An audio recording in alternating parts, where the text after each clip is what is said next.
The majority of Americans are woefully unprepared for retirement, and even fewer have a sense of financial security. The old ways of building and maintaining a stable financial future aren't working anymore, and in today's video, I'll explain why, if you want to pursue financial independence in 2025 and beyond, you need to take things into your own hands.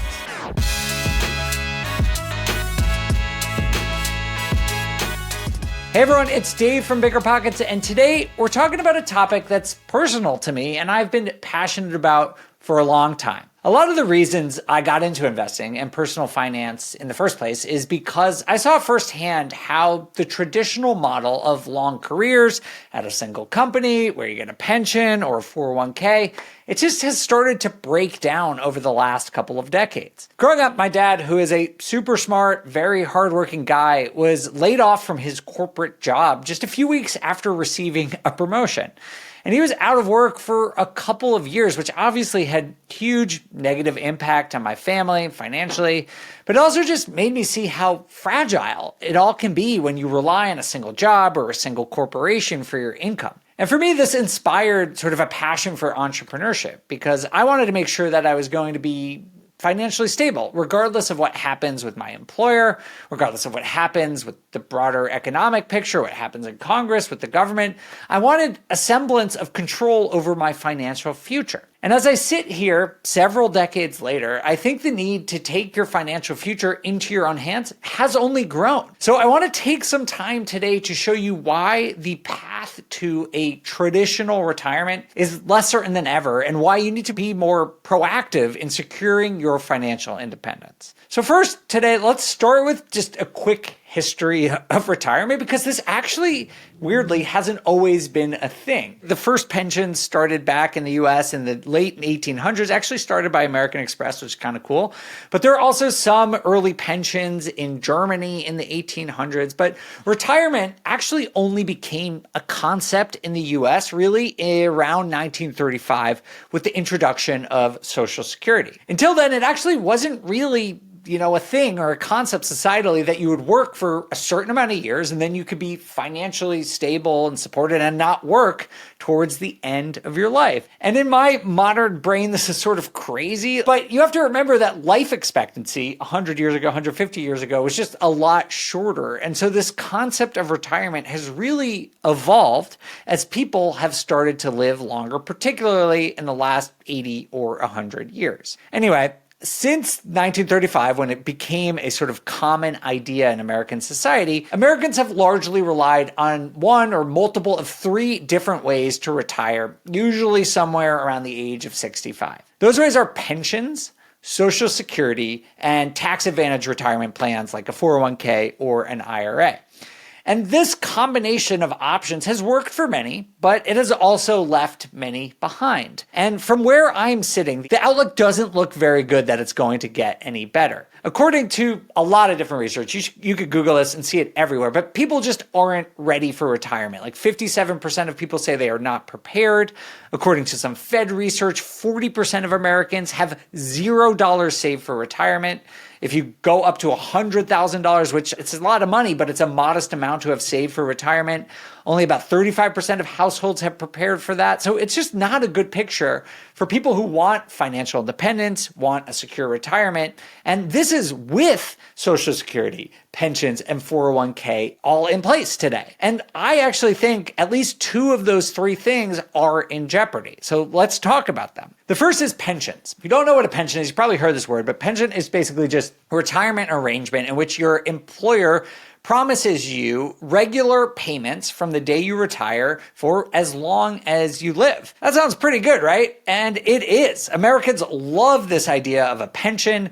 2/3 of Americans believe that it's better than a 401k plan because you don't actually have to do the planning yourself. You just work for a company for a certain period of time and then they guarantee your income until you die. It sounds great, but the problem is it is disappearing. Between the period of 1975 and 2019, the number of people actively participating in private sector pension plans dwindled from 27 million to fewer than 13 million. So by more than half. So modern pensions, they exist, but they're basically in the public sector where unions have helped keep them alive. You see this a lot with teachers, for example. A lot of them have pensions. Government employees, military members still do have pensions, but it's really very, very much in the public sector. It has almost disappeared and is continuing to disappear from private sector life. And my read on the situation is like the trends are very clear. It doesn't look like this is getting better and that pensions are coming back anytime soon. So unless you already have one, I wouldn't be counting on this. The other of the traditional retirement plans that is in trouble is Social Security. Social Security is a government-run retirement plan where you basically pay into it for the entirety of your working life, and then you get that back later in life as regular cash payments that you can use to support your lifestyle. And this has been largely successful in the US. It has helped tens of millions or hundreds of millions of Americans retire, but its future is very much in question. The Social Security program is projected to remain solvent, but changes may be needed to ensure that full benefits are paid in the future. Meaning, to date, people have gotten what they were expecting. 100% of what they were expecting when they paid into the program is getting paid back out to them. It's working. But according to the Social Security Administration's most recent report, they said that the funds are set to be depleted by 2035. Now, that doesn't mean that there won't be Social Security after 2035. What it means is that without congressional action or changes to the Social Security program, retirees are projected to only receive 83% of their full benefits.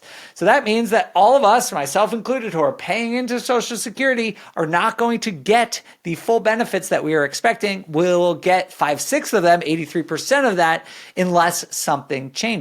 Now, hopefully something changes, but with the political climate in the US, it's pretty hard to predict what might happen even a year from now politically, let alone 10 years or 20 years from now. So that's going to be really hard to know. And personally, I am not very comfortable relying on Social Security. Next up, I'm going to talk about why even a 401k might not be enough to plan for retirement. But first, I am thrilled to introduce BiggerPockets' new partner, Baselane, the all-in-one banking and financial management platform built for independent real estate investors. Baselane combines banking, rent collection, and bookkeeping to create streamlined workflows that save you time and give you a clear view of your cash flow. Get organized with unlimited accounts you can create for each property. So stop wasting time on manual bookkeeping with Baselane's auto tagging for your transactions. All you got to do is visit baselane.com/BiggerPockets and join more than 40,000 landlords who have stopped the busy work and started growing their rental property portfolio with Baselane. Baselane is a financial technology company and is not a bank. Banking services provided by Thread Bank, member FDIC. All right, so let's get back into our three different traditional retirement plans. We talked about pensions. We talked about Social Security. Let's talk about 401ks and IRAs. They're just different types of tax advantage savings and retirement plans. They have been created by Congress and have largely replaced pensions in the private sector. As I said, pensions still popular with government jobs, but most corporations, rather than offering pensions, which is a bigger liability for them, they are basically helping Americans do their own savings. And these types of plans, 401ks and IRAs, are very popular when they're offered. Around 80% of employees enroll in a 401k when offered by their employer. Some employers even offer matches where they help, in addition to what the employee is saving, the employer will actually add on top of that. That is a really nice benefit. So in a lot of ways, 401ks and IRAs are working as they are expected to, and I don't think they're going anywhere. Those are probably going to stay. But it's not all great, because according to the Economic Innovation Group, over 40% of full-time working Americans, people who work full-time, do not have access to 401k retirement plans. So there are other options like IRAs for people who don't get a 401k through work, but those don't offer matching programs, and it does require a bit more discipline. At least in my experience, I think it's not as popular or as successful as the 401k plan. The other thing about these programs that you should know is that they're also super inflexible. The way it works is you get these tax advantages on 401ks and IRAs, but you have to wait until your traditional retirement age of about 65. You can't use the money as you want. You have to wait, and if you do take out the money ahead of time, you are faced with really huge penalties. So overall, when I look at these three traditional paths to retirement, I see that pensions are declining, Social Security will hopefully be around, but it can't be counted on, at least not in full, and 401ks are solid if you have access to them, but even if you do, they are inflexible. This is why I believe really strongly that people need to take matters into their own hands. And for me, that means entrepreneurship. The only real way to have full control of your financial future is to own a business for yourself. And this can be through running a startup or buying a business, or you can do like what I do and buy rental properties. Because even just buying a single rental property means that you have a reliable, stable business that you can use to retire without having to invent something new or run some complex business. Let's just look at traditional sort of plain real estate investing, buying long-term rentals as an example. I have a couple of these, and basically the way it works is I rent them out to tenants. Tenants pay me rent, and whatever they pay me above my expenses is cash that I can use to support myself now and improve my financial independence, and that I will plan on retiring off of well into the future. Because rental properties are super reliable. They're not going anywhere. People are going to still be renting my properties 10 years from now, 20 years from now, 30 years from now. So I can run this relatively simple business and still expect that cash flow well into the future. And the great thing about rental properties is that the cash flow grows over time. You know, for most people, when you buy a rental property, you're using a mortgage that has fixed rate debt.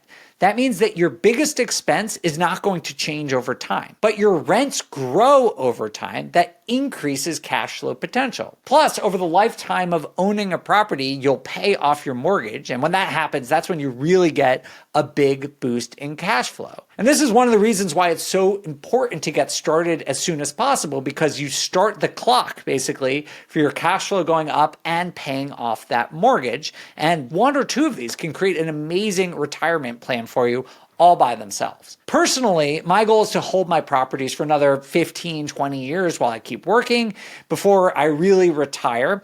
I could probably retire before that, but I kind of like working. And in 15, 20 years from now, my properties will be largely paid off. And at that point, I'll be generating more than enough cash flow just from my real estate businesses to entirely replace my current income and then some. Plus, I get to use the cash flow that my businesses generate now if I want to. I have control over my assets. I can build a portfolio that is suited to my risk appetite, my ambitions, my goals. This level of control and customization just isn't possible in those other types of retirement formats. And it's something that entrepreneurship is sort of unique in providing to you. So this is why I combine things. Yeah, I hope Social Security sticks around and pays me off, but that will just be a cherry on top. I'm going to continue contributing to my 401k, and I'm hopefully not going to touch that till I'm 65. But I'm just not fully comfortable relying on just those two retirement options that are somewhat out of my control. I'm going to keep building a business that will give me financial independence now and will sustain me during my later life. And again, if those other things work out, great. That's just going to be a cherry on top, but I'm going to take matters into my own hands. And I know that this kind of stinks, right? It's not what you want to hear. I think everyone just wishes retirement would be handed to them, that Social Security and pensions would be available to everyone. That would be great. But to guarantee, to really make sure that you're going to get the retirement that you're probably dreaming out, you can't rely on those things. And the good thing here, though, is that it's not really hard. I've been investing in real estate for a long time. And I assure you, if I could do it, if I could get started when I was 23, knowing absolutely nothing, almost anyone can do it. This is not a very complex business. And I like rental properties because it's not complex, but if you choose another form of entrepreneurship, like buying a business or service industry, whatever it is, that's great too. Go start a business, buy one, whatever. Just find a way to take your financial future into your own hands. And trust me, if you do, you will sleep better at night and you'll set yourself and your family up for a much more secure and successful financial future. That's what I got for you guys today. Thanks so much for watching. For BiggerPockets, I'm Dave Meyer, and I will see you all very soon.